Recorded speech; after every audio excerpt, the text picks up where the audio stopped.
Hello, everybody. Welcome back to Cinema Savvy. It is myself, George, joined once more by Phil and Sam as we bring you the final spoiler discussion for Star Wars Skeleton Crew, the latest Star Wars live action series, which is, as of today, / last night in America, finished airing. Or is it finished season 1 of airing? Who knows? Maybe in a couple of months we'll find out. But before we get into today's episode and maybe the future or the past of the series, how are we all doing tonight? Yeah, no, doing pretty good. I was quite excited to see what we had in store for the finale. I'll leave it at that because I have some probably controversial opinions as per usual going forward. But no, enjoy it. Looking forward to talking about it. And yeah, I'm good. I missed the last 3 episodes before this finale, so I had to catch up on all 3 of those last night, which I wasn't mad about. But I was like, oh, I probably should have watched this earlier. But luckily I did, and I managed to watch the finale today, thankfully. So I know I've been very off this season of a Star Wars show, but no, I'm quite happy with it overall, and yeah, looking forward to talking about it. I mean, that's a great comment. Just as someone watching week to week, how was it binging sort of 3, 4, in theory 4 of today together? Like, was it a bit better or? Yeah, I mean, having the 3, so 5, 6, and 7 together. I was quite happy with it. Like, I definitely think you could. It just feels like, especially after this final episode, feels like an extended movie. And I think all the things about Amblin and the Goonies influence, I definitely saw the most in like episode 6, I think. Especially with kind of like going to find the captain's vault or kind of area where he was, and with like slides and stuff. It just felt like the Goonies, and I was like, okay, this is cool. I like this. But yeah, no, it was really good to kind of see them all together. And yeah, I feel like it'd be interesting if you just kind of did a watch of all 8 in one go, because I actually don't think it would be that difficult to do. But I mean, I feel like all of us could binge watch any Star Wars series really, and it would be fine to do so. Star Wars Resistance, Phil? I'm joking. We were chatting about before. We'll talk about that later, actually. Maybe we'll bring up some home media stuff because maybe there is a bit more future for Skeleton Crew. But sorry, I just wanted to ask about the bin side of it because that's quite interesting. But people at home, if you're watching it live, if you're not watching it live, you're watching it later. Let us know your thoughts on Skeleton Crew, what you thought of the whole series. This is a spoiler discussion. It's the finale. Talk about the whole series, whatever you want, things you like, things you didn't like, story setups that work, story setups that maybe didn't work, or maybe it derailed a bit at the end, or maybe it excelled at the end. It's an open forum to talk about whatever you want with the show, so please do get involved. And also, I'll extend that further. Comment if you want to see a second season. I'm really curious about. It's had a very positive reception from fans, from media. It seems, without tempting fate, the usual suspects have not been usual suspects this year. They've been quite quiet. So I'm really curious at the longevity of this series. So I said, do want to hear from people. If you like this video, if you like Star Wars, there's more Star Wars stuff to come. Oh my, there's more to come. We've got Andor Season 2 dropping on April the 22nd. That's we will be covering as much as we possibly can. And if we're lucky, maybe a little bit more. But we do want to hear from people involved. It always helps with these discussions. And if you want to find out about other videos we're working on, of the Star Wars stuff, other film things, it's also award season. You can get us out on our social medias, linktree.com/cinemasavvy. That'll put you through to our Facebook, Twitter, Instagram, Letterboxd, and Blue Sky, because we're on all of them now. But that being said, we are here to talk the Skeleton Crew finale. And without heading back over to you two, which I'm going to do, I've been flying solo for a couple of weeks, I just want to put you both on the spot. Pre-episode 8, what have been your thoughts, very briefly, just on the season as a whole? If you enjoyed the show, what you were sort of thinking heading up into the finale today? I enjoyed it more than I thought I would. So going into it, this was the first show in a while where I've gone into it going, I don't know if this is for me in terms of a Star Wars show. In terms of, I like obviously the entire universe, but what didn't feel aimed at me for what I enjoy or what I get out of it. Not to say that I didn't look forward to it at all. And when it came out, it was a pleasant surprise that no, I did enjoy it more than I thought. And after the first episode, which I felt dragged a lot, once you then get past that setup and you know what it is, this is the first Star Wars show that I have watched where I haven't watched the time. I haven't gone, this episode feels too long or too short. Every beat of the story felt like it was timed appropriately. Like, don't get me wrong, there's some really good episodes of Mando that also feel like they've got a little bit pumped in here or there, or could have been stretched. It could have been. No, this is the first show I've actually gone through thinking, actually, there's nothing I would add, there's nothing I would take away. It's felt like everything has been as it should be. So it kind of really feels that they're now hitting their stride in terms of the story beats and writing and how a show needs to be. Because when you have a show that goes on, like every Star Wars show that's been on live action, there hasn't been a set, you have X amount of minutes. You must either fill this time or cut down to meet this time. So they've now finally got to a point where I feel like strongly can go, yeah, this is the story. We can put this here, this works, this works. And also, I felt there's been no filler episode. Each episode has had its reason for being there, which is nice to see. So 8 episodes felt good. Going into the finale, I did feel a little bit of trepidation, going, okay, how are they going to stick the landing? And I'll talk about that later because I don't think they did fully. But for the build-up, no, really enjoyed it more than I thought I would. By the end of it, I still had the same conclusion. It's not something that I would immediately pick. If I had to go, oh, cool, I've got a day off to watch Star Wars, what am I going to pick? I'm not immediately going to go to Skeleton Crew, but I would never not watch it. I have really enjoyed it. Yeah, I'm not going to go on too much because I think a lot of my opinions and thoughts are quite similar to Phil's, but I think, yeah, going into it, I think I was hopeful because I thought, oh, it's a different type of show, and I feel like at the moment, I think we really need something like that, especially one where there's not, I guess, too many stakes in the wider Star Wars universe. It's like this is very much its own thing, and that's what I wanted. And I was really happy with it, and I've been happy with it the entirety of its run. But I it's not in the upper echelons of like Star Wars media to me. I don't think it's bad at all. For me, I think it sits very comfortably in like the middle or kind of upper middle in terms of like the shows and the films. I think everything that it's tried to do has worked on the whole. And I like that we could probably go away from this and go, if we don't hear anything more about this, then it's absolutely fine. I want to know more about these characters and kind of these plot threads that have been set up. I would love for this to continue. But I think, yeah, before this finale, I was like, you know what, this has been a really interesting story. I was surprised that we got back to Atatin when we did. I thought it would be kind of the final episode. Oh, we got there. It might have been a bit longer.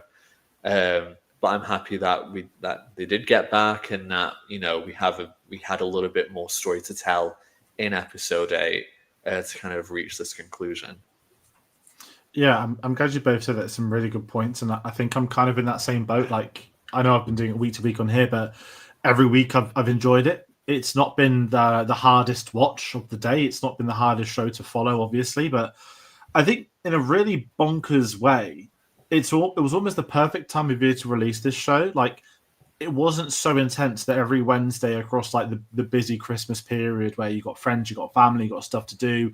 It wasn't like must get onto this show before the internet spoils it, must do this, got to avoid people saying this. It was just like very entertaining, casual viewing within Star Wars. And knowing I'm not the demographic audience, the target audience, I've kind of loved the fact that, and the most surprising thing for me, and this is really bonkers to say, and I'll just keep going about it in every episode, it feels like it's Jude Law's show.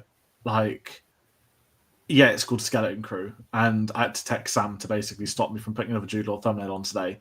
But it's just that every time I keep calling him Jude Law, like, yeah, that's the name of the actor, but Jordan Arwood, he gets a dash name at one point, he gets Captain Silvo. He's got so many different names that it just adds to the enjoyment of it, and I've loved him in this. And I know this is a spoiler discussion, so I can say, thankfully, he's not dead. Should they want to revisit this in the future, because they absolutely should, if there is an opportunity, if there's a story to tell. But yeah, heading into the finale, I was really excited. Woke up this morning, put it on straight away. Obviously, America gets at 2 a.m.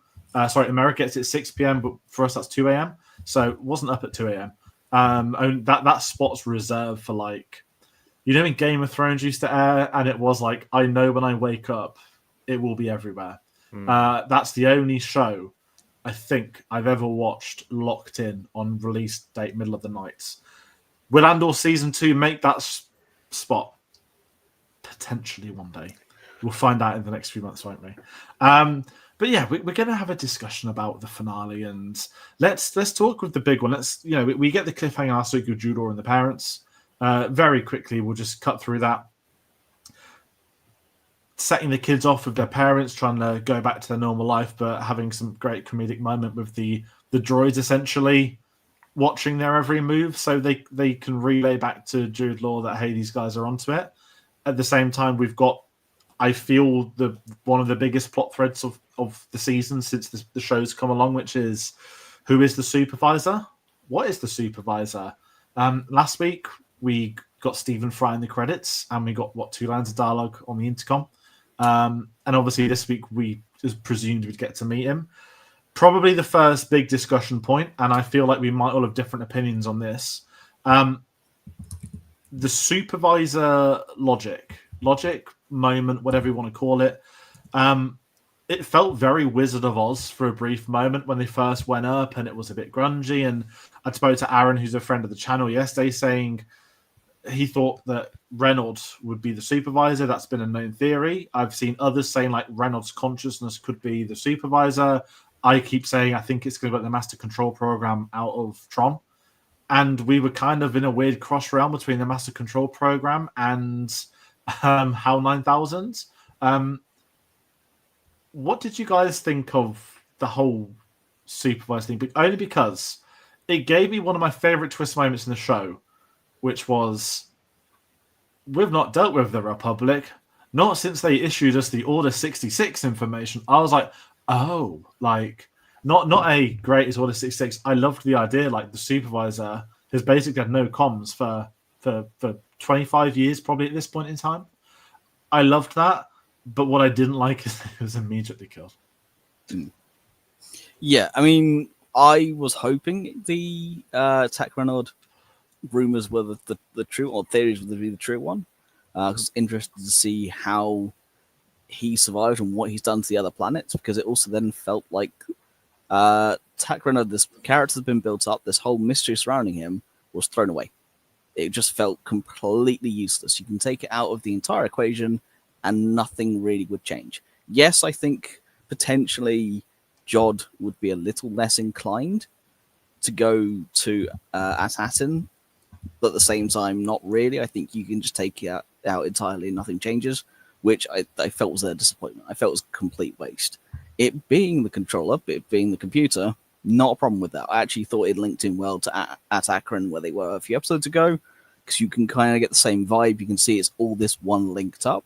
And I do think that's what we're going to have for season 2. If there's a season 2, I think we'll then find out more about the history, because the New Republic will come.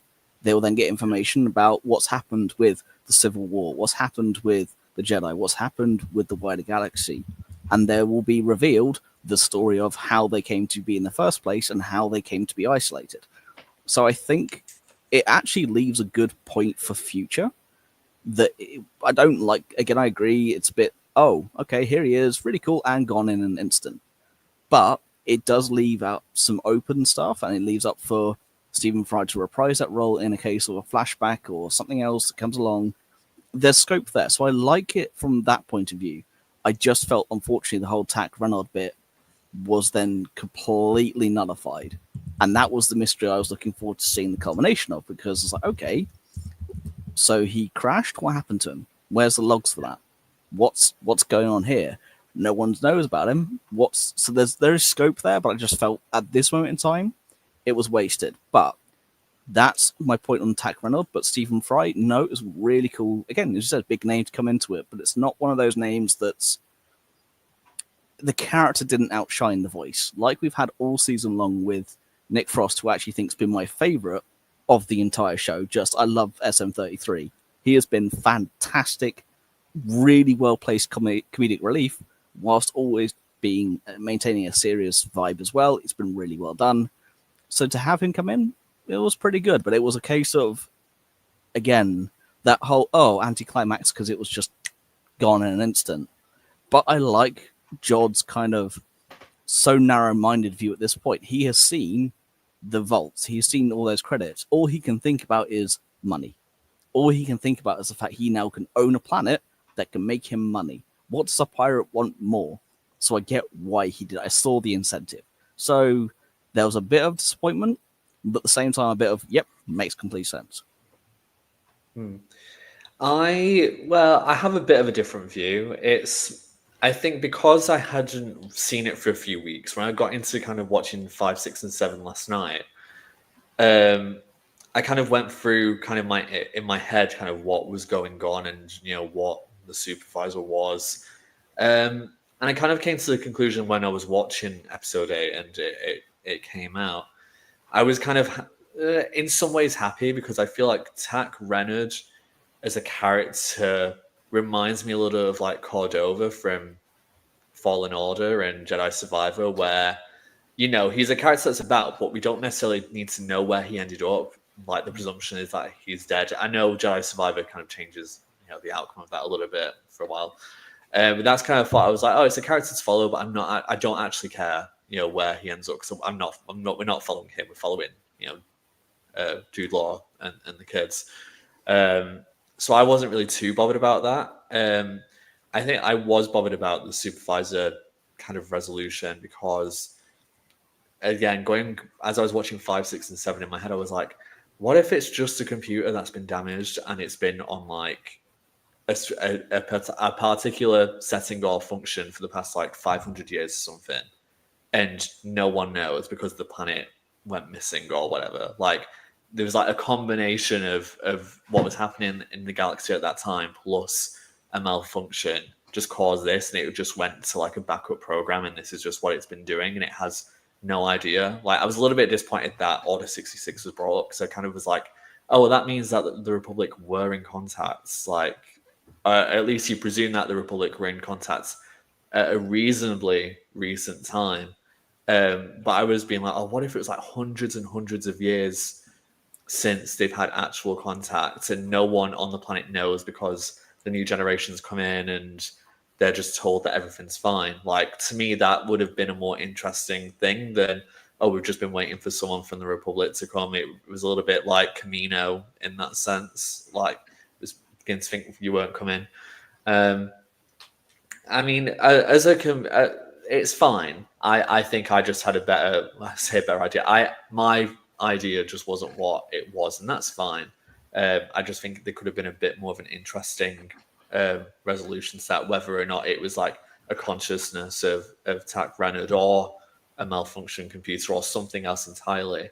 I think that could have been really interesting. But yeah, it was good to actually get that resolved, and then to have it be destroyed. That was absolutely fine with me as well. I was like, okay, well that's good, but let's just get out of the way. And yeah, I will say about Jude Law anyway, like he really has taken a lot of ownership in this, and I kind of wasn't really sure in his like first couple of episodes, but he really did kind of take on this character and just shift as soon as kind of he needs to. And I kind of love that, because I've not seen him in too much, to be honest, but the range of going from, oh, I'm going to help you, I might not be trustworthy, but I'm going to help you, to I will kill your parents and it will be slow. And I was like, okay, you are scaring me and I'm calling you an asshole to the telly. So yes, that means you're doing something right. So yeah, I'm really happy with kind of his performance in this. Yeah, I like what you both have done. I'm actually in agreement with bits of both of you there. And I think this is great with this show, that it's not anonymous, like, yay, hooray, or boo. Like, I think because this show has had such a great enigma from episode 1 through to the finale, it's set up not only to people to have their own theories, have their own beliefs, but the answer has never been there in front of you of what's going to be the finale, what's going to happen, what is this. And this isn't me having a pop at expectation and reality, because that's a different subject, but I love that it was very open for people to interpret. I just think where I'm a bit lost, I'm with a bit of both of you. That the Reynolds stuff, I was loving that. We got a disjointed hologram. They hid the name of the actor that was voicing him in that hologram back in the stuff, and there was loads of this pirate lore. We were finding out more. We haven't heard Pirate Code, so this was just Pirates of the Caribbean. I was loving all of this, finding out how did he get there? Why was the ship buried? What was he the supervisor? Is he the supervisor? Was he killed like straight away? There were so many questions, and in each video I've basically gone this tangent saying the show's an amazing job at answering a couple of questions and then asking us more.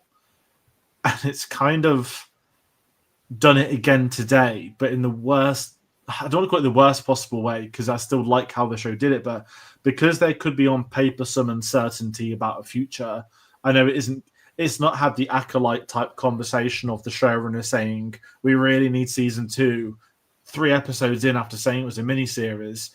To be frank, John Watts has been very coy about a season 2. If anything, the only sequel he spoke about is the film Wolves, which he's cancelled with Apple because they screwed him over. So I like that there hasn't been the season 2 push of every producer saying, ask Disney for a new series. But where I feel at the end of it, I feel more than satisfied. But I feel there were key story points that haven't been answered or are still unsolved, which in the future would make for amazing TV. Hey, let's find out about this planet that's been hidden away for centuries, that no one has a clue what's happened outside this ball of gas by a computer.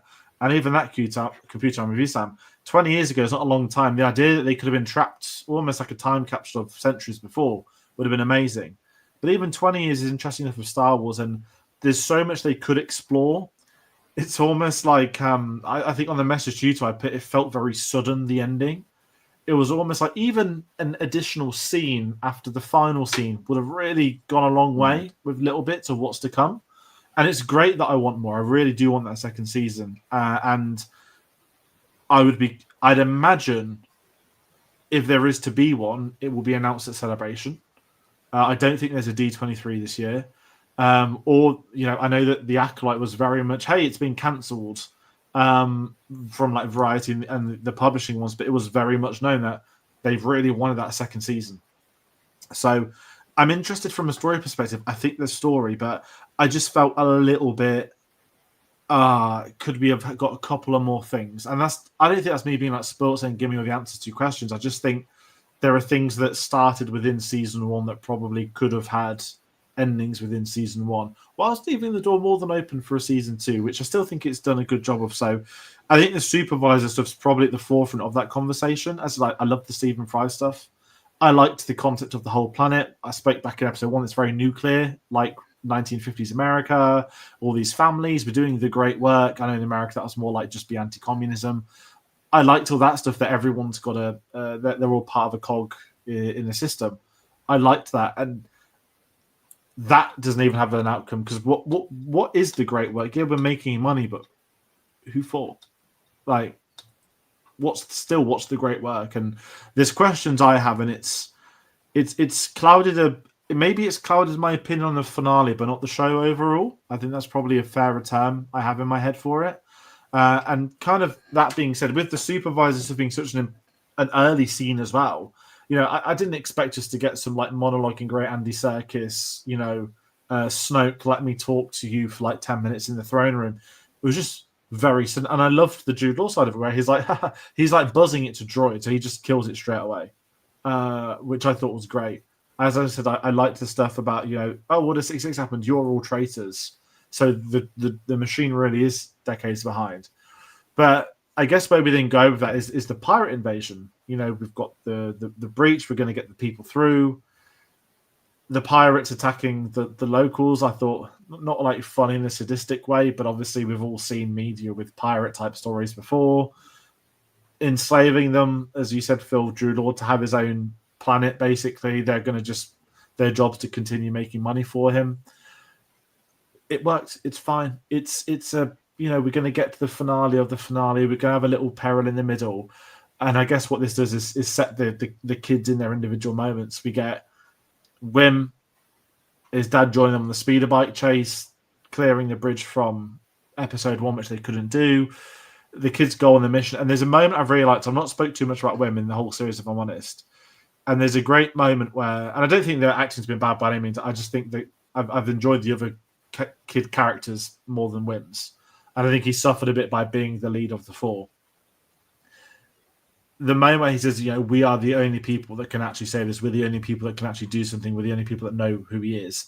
I liked that because it really did add to them, and with where his character arc has gone and where it maybe looks toward the future at the end, I loved the idea of each of them going their separate ways to each play a key part in saving the day as such. You've got Fern with her mother with Jude Law. You've got Wim on the speeder bike with his dad going through to get to them, to get the seal open. KB going off in the ship to do the transmission, and Neil with the insane gun, which I loved, which mirrors that episode earlier in the series. What did you guys think of the sort of the middle portion? Because I'm just really curious. It was great from like an action set piece. But I really enjoyed it, like watching it. Again, it's like easy watch. It's entertaining. It's Star Wars, and it's not lightsabers as well. So how do you do something a little bit different? Obviously, it's more factored towards if you're not going to have pirates like murdering, people's parents left, right, and center. But it felt like a bit of peril for the first time. I didn't think the show would do. So I just didn't know how that went down with both of you. Why does Neil always end up in the bathtub? That's just what my brain just worries on. I was like, okay, keeps going back to it. But no, I love that sequence because we get towards it. We've spoken about him killing the computer already, but Jod as a character going through such a range of emotions is why Jude Law's been fantastic, because you can see at this point he's gone, I have a plan, my plan has succeeded, and now I get to enact the final culmination of the plan. And it's wonderful to see that play out. But then you have all right, kids, you go home, have the droids look after them, it's all good, don't worry, it's gravy, they'll be fine. Wim has been my bugbear for the entire show. He has been irritating until one moment, which was as soon as the power went off, the first thing he did was went to his dad and go, right, now that we're no longer being watched, now I can tell you and you will listen to me. And he went from being a kid who was going off on an adventure and it wasn't quite what he wanted. And again, he had some really good points throughout, especially when it came to the on the beach scene where they had to split up and all the rest of it. I thought he actually did a good job then. They went from this wide-eyed kid to someone at that point who was older than their years in a way of, look, I'm just a kid, I can't do anything about this, but I have to do something. And Dad, I don't care how you've treated me, you're going to have to listen to me because we've got something we need to do. There's one way and one way only we're going to get out of this situation. And I don't know the name of the actor, it passed by my head, but he just completely turned it on from being this kid to being serious. And out of everything I'd seen from all of the kids, it was one of my favorite moments of acting, of it's the pureness of a kid going, right, hang on a second, I'm in trouble, but we are in trouble. I need to tell my dad. It was really well done. And I have to say, I have loved it being the single parent, but being the dad. It's the whole, you can tell that he doesn't know how to handle it, but he's doing the best he can, and he thinks he's doing it the best he can. Like, it's been really interesting to see. But yes, then you have the speeder bike chase where he goes, all right, sod it. If we've got to do it, we've got to do it. And then encourages them on the way, goes, no, just put your throttle down. We'll get there. We'll get over it. It's fine. Fern, again, has been fantastic throughout the show. She's grown up a little bit throughout the show, like with KB, where he had the malfunctions and she kind of went, no, I'm sorry, I let you down, etc. It's been really good. Neil, Canon, these story beats playing off. That's what I've really enjoyed. Under Secretary Farah as well, probably one of my favorite characters. Going even the first part in meetings, like, yeah, no one does these meetings. Hello? And yet at the end of it, she's just looking after her daughter. So their entire chase bit and the pirates coming down going, right, we now have a whole thing. And by the time you get them coming through the clouds, it's very much, it's party time. It's scary. Yeah.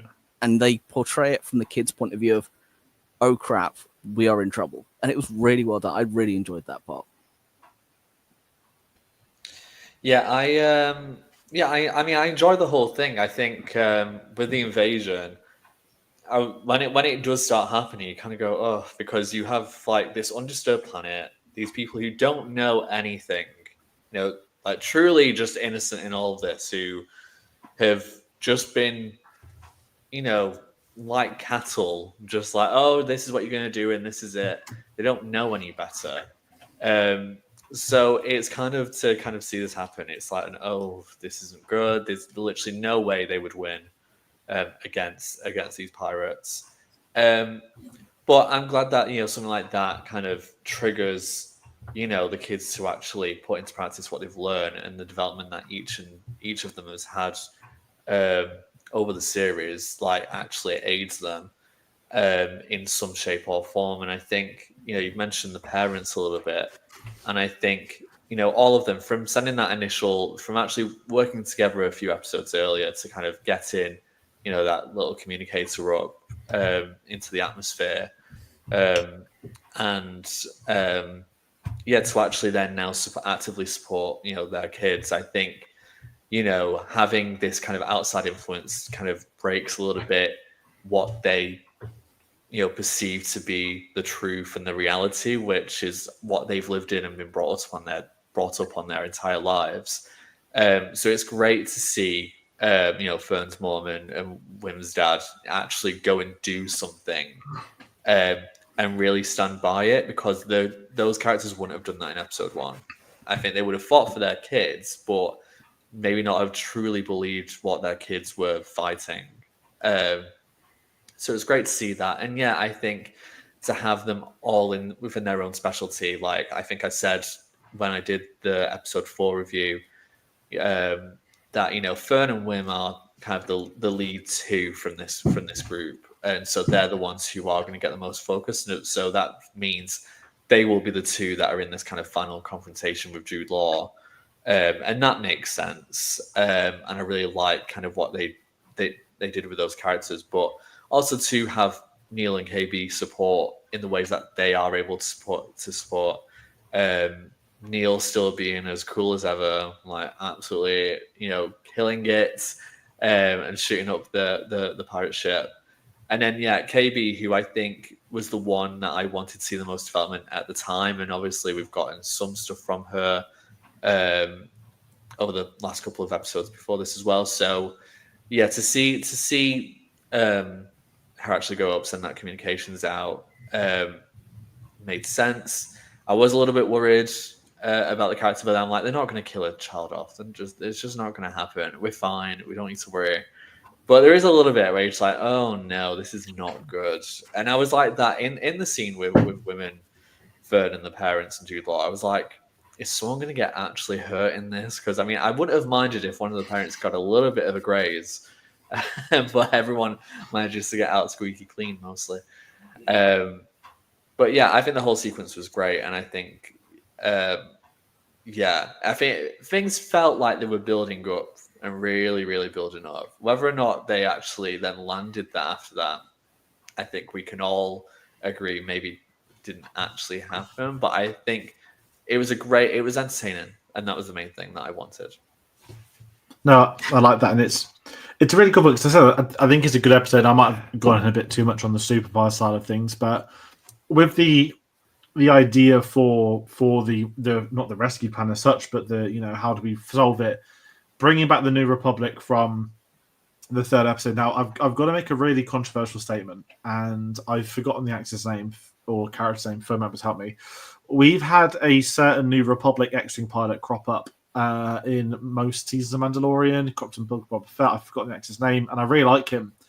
I'm so glad that when we had this big moment with all the X-wings, it wasn't any faces we've seen before. And the only reason I say that is because it's a very big galaxy. So I like the fact it isn't the same 3 or 4 X-wing pilots cropping up to all these mysterious adventures. Granted, we didn't even know where AT-AT is at present. So there's some things I really like to the New Republic side. I still am curious about the political spectrum of things. That yes, this is politics aren't important to this series, and neither is the whole timeline. But I still like the idea that, hey, this is still post episode 6, and there is a New Republic. Granted, that leaves me with some questions for down the line, as I said, about the potential future second season and whatnot.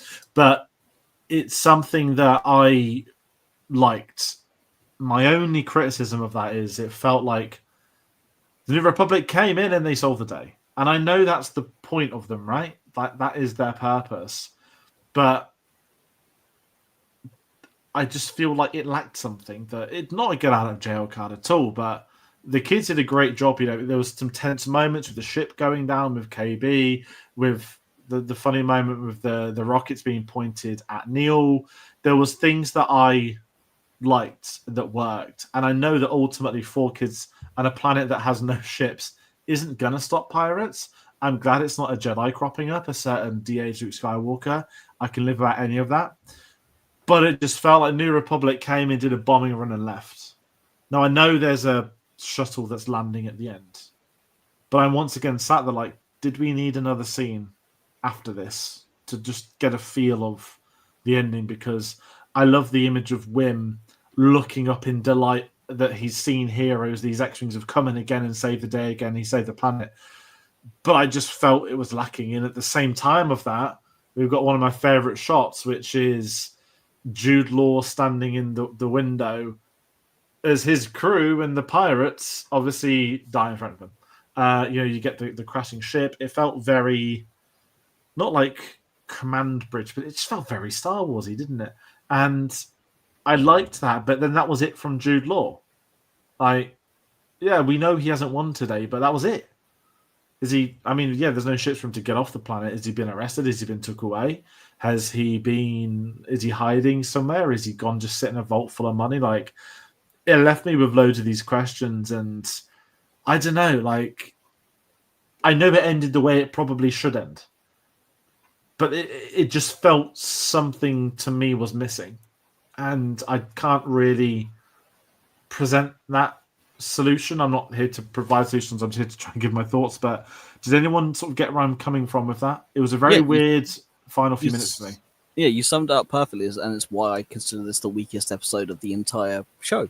Is because so many things either got an ending, but it wasn't as satisfactory as I would have liked, or the ending is either implied or absent entirely. So what happened with Jude Law? I'm like, okay, where's Jod gone?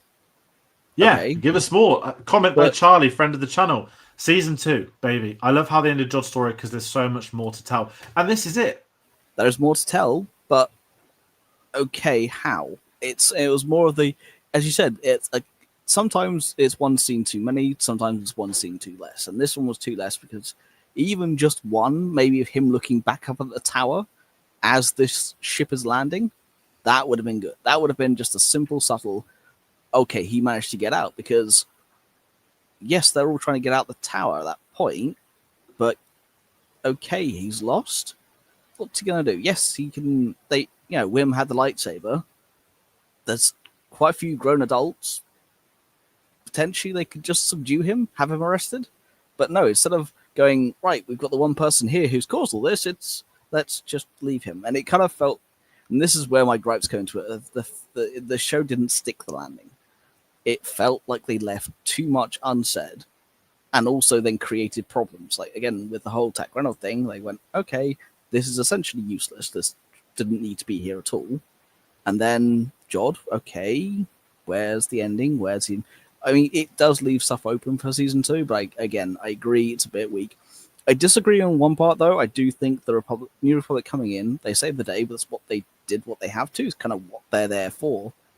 But it was more of they literally came in and did the one job.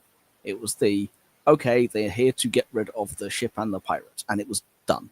There was no heroics. It was no, the New Republic is here to save the day in a big fanfare. It was, okay, we're here, we get the job done, and left the kids to still be the star of the show. And that I liked. I liked that aspect of just, they were there, black and white, here we go, kill them, done.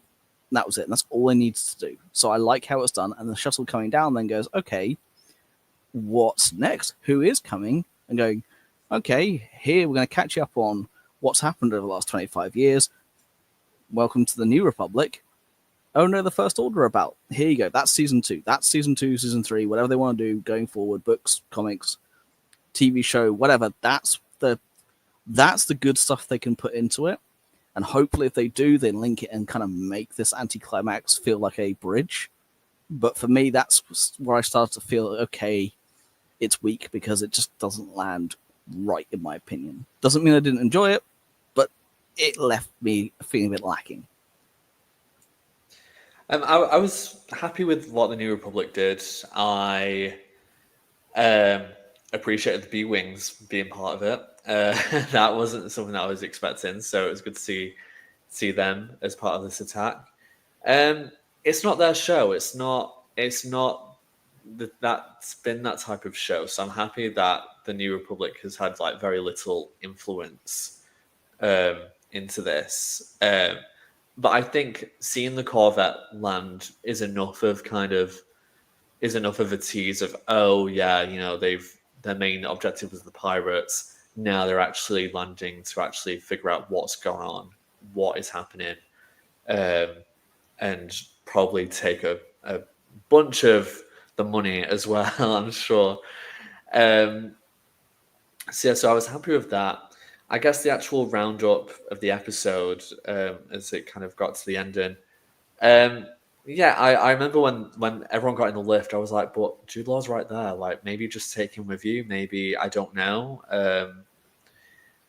It seemed like I mentioned, either, in episode 4 of this, but Jude Law's character really is the Long John Silver of this. I got those vibes immediately, and I had those vibes the entire time. Long John Silver's there for the money, but he has that, friendship relationship with the younger character who is looking for adventure and looking for this journey, which is who Wim is.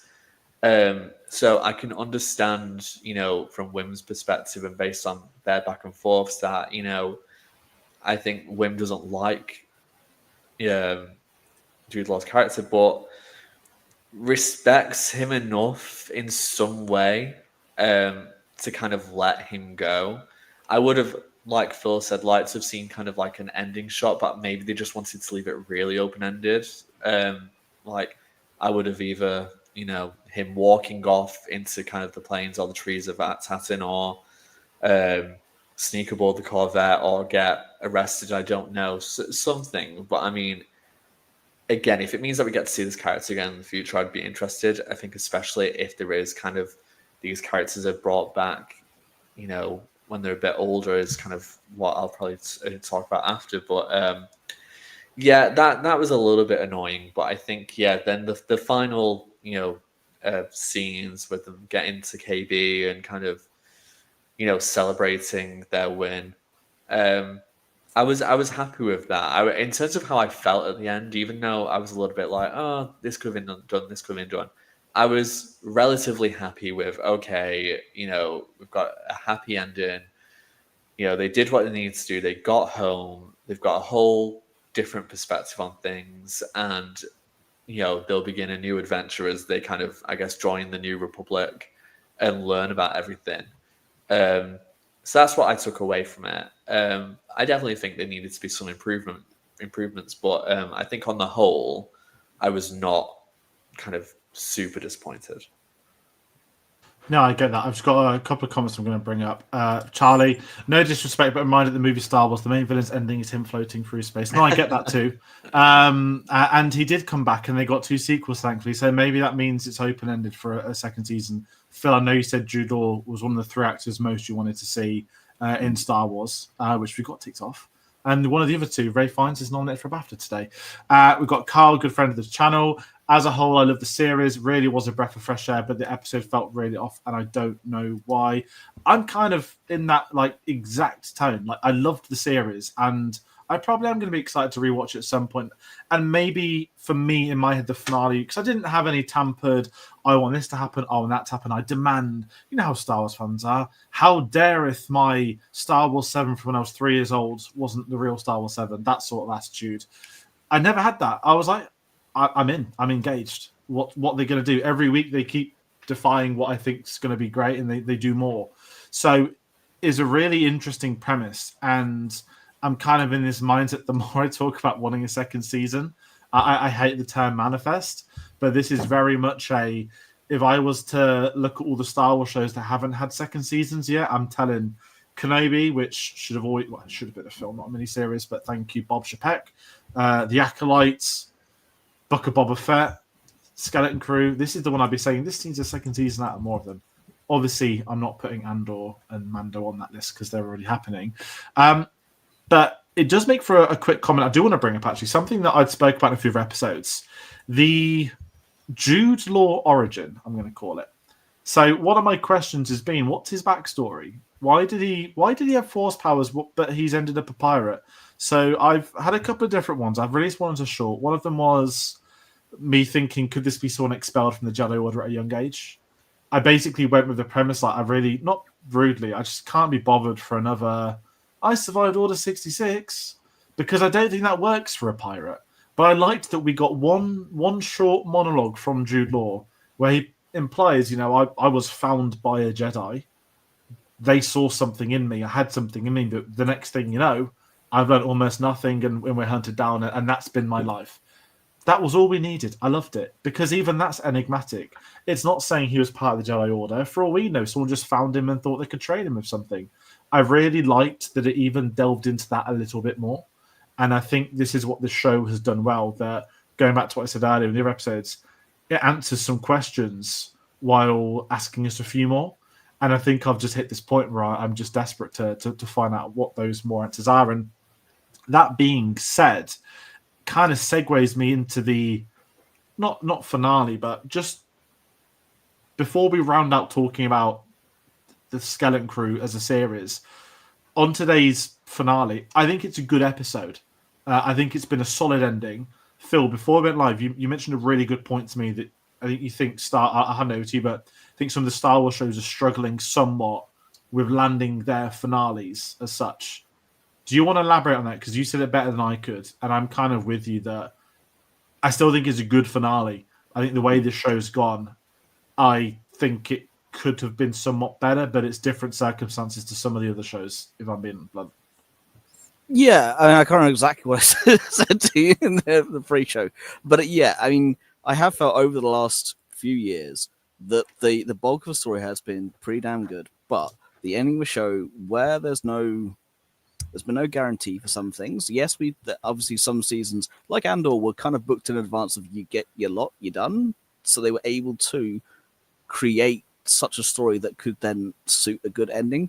Where there's no guarantee, obviously a lot of it's been the entire story over the time has felt like it's been continuous. It's felt like it's all worked together. But the actual ending of the show, it feels like they're struggling to kind of culminate everything, and they don't want to leave anything at a finite point because, well, they know there could be more to be made. Now, whether that be in a book, a comic, or even if it's just another sequel to a series or whatever it is, even if you look at Clone Wars and Bad Batch, they're open-ended because we know what happens next. We know the next part of the story. Not everything has to have a next part. The Acolyte leaves things open in a way that there really does need to be more to be told to make it worthwhile. And I'm saying it as a huge fan of the Acolyte. Skeleton Crew, it felt, again, like they didn't quite stick it. They have a lot of good ideas. They have a lot of good things where they could go, or even if they don't have to go, they could leave it. But it doesn't feel like they know how to end a story well. And it's kind of become a little bit of a bugbear. Look at Boba Fett. Look at Mando. Mando especially, the end of season 3, quite a jarring ending. They tried to end it on a note of, yep, he's retired. But they didn't get to it correctly. And it felt like jarring. And they told the whole world there's a film coming out in 2 years' time. Yeah. And it kind of went, oh, okay, but it is, but it isn't. And it's just, yeah, I felt they've really struggled over the last few years to finalize a show where not everything has to be open-ended. Not everything has to be a complete cut-off. You can tell stories within stories, though, people, and they kind of forget that fact. Well said. I'm just going to break one more comment by Carl. I've always taken that the reason he turned on the kids was because he was jealous they had a home with parents, something he didn't have and wanted. Yeah, it's envy, and you got to think what's going to turn you into that life of. I know he's a pirate in this, but let's be honest, it's more of the classic Star Wars sort of scum and villain type thing. love the idea of the space pirates more heavily looked at with the pirate code and whatnot. But yeah, the Jod backstory, there's a lot more intrigue. And as you said, maybe there'll be some announcements in the future. Maybe there'll be a season 2. Maybe there'll be a comic series, a novel. You know how it can be. Sam, anything you want to add on the origins of Jod or on the finale before we round out the show? Not too much. I was going to say that with Jod, that from what my perception of his words were, it made it seem like, he was maybe had already had like a troubled, childhood, depend like whatever the circumstances were, and that he met a Jedi who was on the run from Order 66 was what I interpreted that as, and that, someone who found him saw potential, but that it barely had a chance to get going because they were constantly moving, and then that Jedi was, probably killed. So that was what I took from it, but I suppose it couldn't be taken in any way. But I think it's interesting to think about, what could this character have been had he had, more stable childhood, and especially kind of if he had developed his, his Jedi, skills and stuff. So yeah, I think it's interesting to get that tidbit, and potentially we may learn more if this character's brought back. So yeah, I liked that, and I liked that he did have this weird relationship where he did seem to genuinely enjoy this journey, whilst at the same time he had a goal, and that's what he was sticking to. He wanted to find this treasure. So I was happy that he stuck with his guns and he didn't have like a major character turn where he was like, "Oh, I've seen the light. I'm so sorry." At the end of the day, he's a pirate. That's who he is, and that's what he's probably always going to be. But yeah, I think I especially like his relationship with Wim.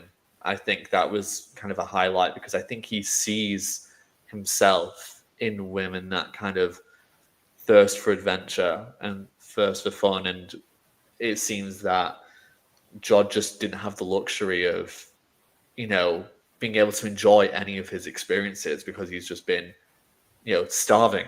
He said he's forever. He's always been starving, and whether that's starving, for food or for money or actual good adventure, it feels like he's always trying to find something. Whereas Wim's been lucky enough to have had a stable childhood up to the point of his mother dying, having a difficult relationship with his dad, but actually going on a space adventure and managing to get back home, it must feel quite there must be jealousy and envy from someone who's never been able to do that. So I do think there's layers there, and I think there's so much more that could be, peeled back. So that's why I'm really hopeful for some form of continuation of the story of these characters, because I think there's so much there, and I think from all the kids, like I think I'd love to see their development and where they go. And I think, if look into the future, I would hope, and I said this to George, I would hope that potentially if they're thinking about Disney is in crafting these series and these TV shows, maybe it's better to actually say we will look to do a season 2, but maybe give it like 2 or 3 years whilst other TV shows and other things are happening. Make sure we get this like the Mandoverse kind of sorted. Maybe look at some of the different projects that are going on. Get back to these characters and hopefully these actors when they've aged and actually re-continue the storyline from them, have a time jump of 3 years or something.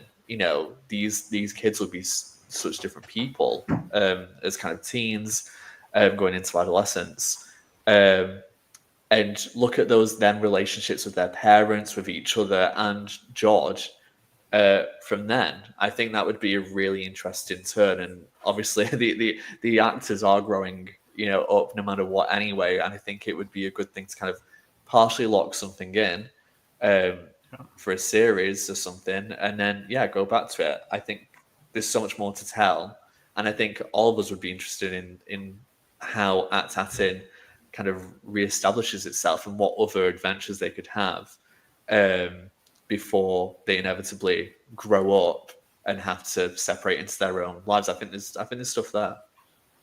Yeah, no, I really like that. And there's some good ideas there too. I'm just going to bring up another comment by Carl. He definitely felt something for the kids. You could see it when KB's ship was going down. His head went down as well. Yeah. And there was actual remorse in his voice when he spoke about his actions and what it's led to. And it's such a great performance by Jude. I think he's been the MVP of the show for me. There's also just a wonderful moment where they has the big old white light, and he knows his plan is gone. And instead of him getting angry and going and killing everyone, he's just going, ugh.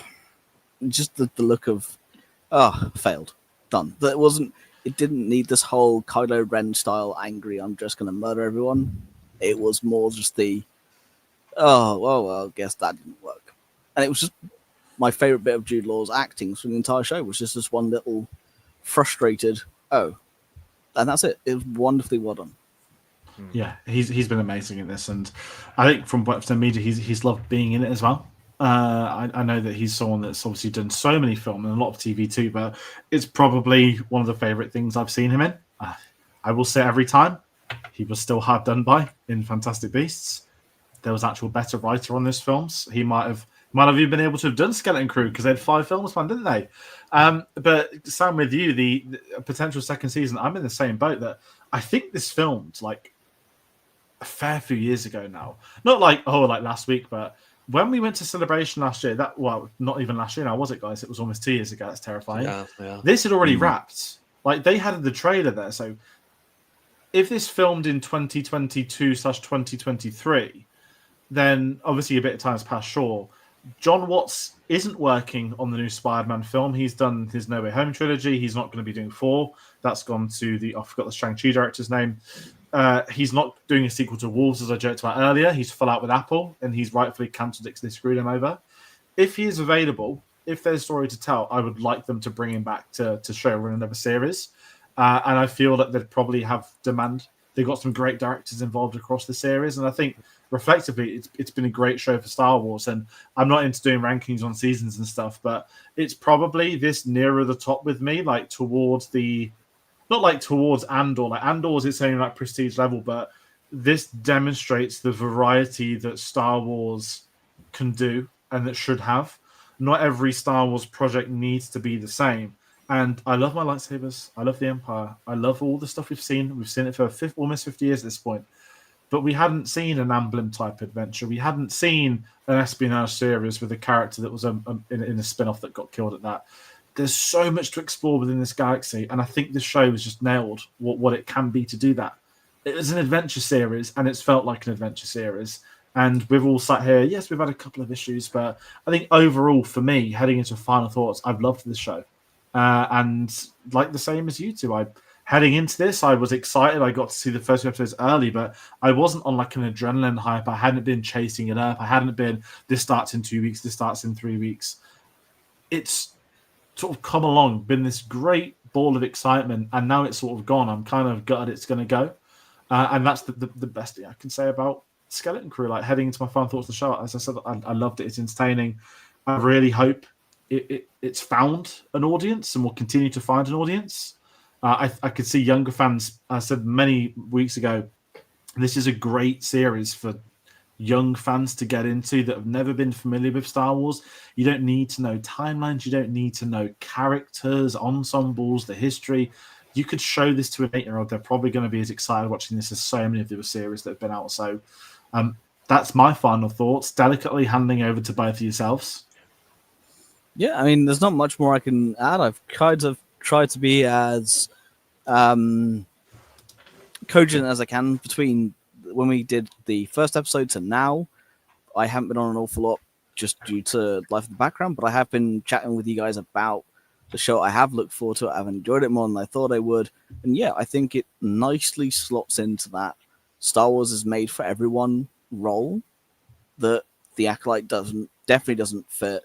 Boba Fett doesn't fit, Mando doesn't fit, because again, some are aimed at older audiences, some are aimed at the more in-depth fans. This fits nicely into the gap of this is made for everybody and everybody can enjoy it, and if you don't enjoy it, then no one's going to judge you. It fits nicely into that Star Wars is made for everyone gap. And as much as, yeah, I might have issues with it, I'm not sat here raving going, oh my God, this is the worst thing they could have ever done. It affects this, isn't it? I'm not, no. But at the same time, yes, I'm not jumping for joy going, like, every week going, right, first thing I need to do when I wake up is stick it on. But it was a case of, I'm looking forward to this. I should enjoy it for what it is. And for what it was, yes. Yeah, big success. And I do hope they continue the story, and I hope they find ways to complete the arc, and especially bring Jude Law back, bring the kids back, continue the story, make the next series the search for Tack Reynolds, something like that. You know, there's scope for what can be done. But if it was to end today as in no, this was a one and done, I'd be like, okay, cool. That's a nice little one and done series that feels like a very long film without feeling long. Done. Happy with that. Yeah, I couldn't agree more. I think what scares me about shows like Andor coming back is that I have such high expectations and such excitement for it that it would be so easy for that to mess up for me if things aren't met. And you know, luckily I'm adult enough and mature enough to kind of go, that's okay. You know, what's going on in my brain is not necessarily what is going to happen, and that is fine. Which is why this show has been such a breath of fresh air. It's one where I could very easily, probably could have had it in the background and it'd be fine. Whereas there's other Star Wars shows where you probably want to pay more attention to. I really hope that a lot more families can sit together and watch this. I can imagine that, you know, if there's, because I know people, I'm sure we all know people who are just like, I just can never get into Star Wars. It's not my thing. It's too sci-fi, it's too geeky. But I feel like this is a really happy middle ground, being like, yeah, it has those elements, but the actual story itself doesn't require you to know everything. It doesn't require you to really be switched on. I think, especially if you're a parent and you're watching this with, you know, your kids, it's more like, okay, well, these kids are trying to get back home and they're also looking for treasure. You know, if you really wanted to kind of whistle it down to what this is, then that's what's there. That's a really fun thing. And so I really hope that people, I don't know how the viewership's gone. I've heard that it hasn't been like totally great, but I feel that, you know, this might be one where over time, and, you know, especially after the positive, you know, reviews and feedback that the show's got, that something can come of it. And I think,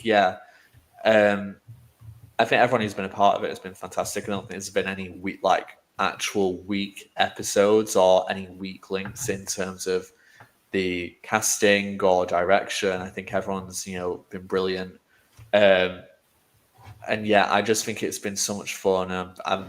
Even though I missed a few weeks there, it was lovely to just kind of sit for like an hour and a half and just kind of go through those 3 episodes last night. And yeah, I hope we get more things like this. You know, maybe not necessarily this, you know, style or genre, but more kind of different types of Star Wars. And we've had that in animation, but I really hope in live action we'll get a bit more variety, different times, different vibes, different types of characters. As much as I like us to continue with, you know, The Mandalorian and Andor, and I hope that we do get continuations of certain characters from films. There's so much scope out there, and I think it's only going to, you know, get more people interested into Star Wars if there's more entry points, and this is absolutely an entry point for families, and especially if, you know, for younger children who may not have a Star Wars film to watch in the cinema. Yeah, no, I like that, and just piggybacking off that, I've got one more comment from Carl, and then we'll talk about viewing really quickly because I know we're running out. The show really surprised me. It's left mysterious. I want to know about who was the head of the statue, what was the great work. I'm hoping to make another season crediting actors. Yes, the young actors. One of the very rare shows where Hollywood has got some kids and they actually come across like children on the show, children in the writing, children in the performance. Time after time, we see so many shows where like kids are written as adults when adults think that's how kids speak. It isn't. Viewership stuff. I saw a couple of things this week. It's the first time I've seen Star Wars Theory pop up on my feed, which doesn't normally happen. And it was talk about bad views. So obviously, I'm not going to click on it to do my own research. So it didn't come in the Nielsen chart. Now, if anyone knows what the Nielsen chart is, it's because streaming services don't show their viewership like box office. People live off the Nielsen chart, which is America only, which is the first failure because it's a worldwide release show on a streaming app. Then it didn't make the top 10 of Nielsen chart for episodes 1 to 3 because the data goes back a month. Currently, according to the Nielsen chart, Red One of the biggest box office bombs from last year, was the most popular film of like the whole year, I think. So say what you will about viewership numbers, but that's the only viewership number I took from that. But I'm the same as you. It's not been overly marketed. I don't know how popular it's been. And like every other Star Wars show, we'll never find out that data. Andor was supposedly one of the least viewed shows from memory. But guess what? It got a second season and it got nominated for Best Drama at the Emmys. So, yeah, it's people can make of what they will. Certain channels love to do that, don't they? But I do hope it's found an audience. I think it has. And I'd like to be proven right, but only Disney knows. And I guess we'll find out in the coming months, won't we? By certain announcements. So I think that's going to wrap it up for this. It's been a really fun discussion. I'm glad to get you both back on for this. It's always fun talking Star Wars on the channel. Now, we've mentioned the big A many times today, Andor. That's obviously going to be the next big Star Wars release on this channel. It's going to be April the 22nd, the first episode drops. Whether they do first 3 like season 1, we'll find out. We're not going to be at Celebration this year. Life's got in the way. It's not something I can do anymore. So if I'm lucky, I'll have some Andor coverage before Celebration. Whether it premieres, that's the rumor. We'll find out in April. But what we will get between now and April will surely be a first trailer, and will be surely some more discussion points. So there will be more Star Wars stuff to come when there is videos to do. We don't do them for the sake of doing them. I know that Ahsoka Season 2 starts filming very soon here in the UK, which is interesting. Just choosing to be the first of the Mandoverse shows to be shot in the UK. But yes, there will be some more Star Wars. So if you're a fan of Star Wars, if you enjoyed this video, then do get us on our social medias. It's where we announce what we're working on, what we're not. Linktree.com/CinemaSavvy puts you through to our Facebook, Twitter, Instagram, Letterboxd, and Blue Sky accounts. And if you're not watching this live, you're watching it later on, then you can comment with your thoughts. We will reply to those comments as well. So please do get them involved. It's been exciting reading people's thoughts on the show and on the series. And I said, if you enjoyed this video, do consider hitting the subscribe button. If you're a fan of Star Wars, if you're new to the channel, then if you go on our homepage, you scroll all the way down, you'll see our history of TV shows. We've got all the other Star Wars live action shows. So if you want to see more, there's plenty more to be found. But a massive thank you to both of you two for jumping on videos throughout the series. As always, it's pretty hard to do them without other people. And it's great to be able to get you both on. I know that Dave has been commenting at home, and it's been lovely to catch up with him as well. Charlie in the comments. Chris as well. So many people. Lovely to get Carl back on too. So that's going to do it for this today. What's next on the channel? Well, it's Oscar season. The Bob Dylan film's out here on Friday. The BAFTA nominations were today. There will be some more videos. Obviously, with LA and the fires, which has been horrible to read about, the Oscar nominations have been delayed. I appreciate there may be some backlogs within the industry. And obviously, we hope that everybody that's suffering from that is able to find somewhere. I don't even know the best way to approach talking about it on the channel, but if you are in LA and you're watching, then obviously do whatever you can for yourself, your family, your friends, and look out for one another. That's me politely rounding out with this. So as I said, thank you all so much for watching, and we'll see you on the next one. Take care.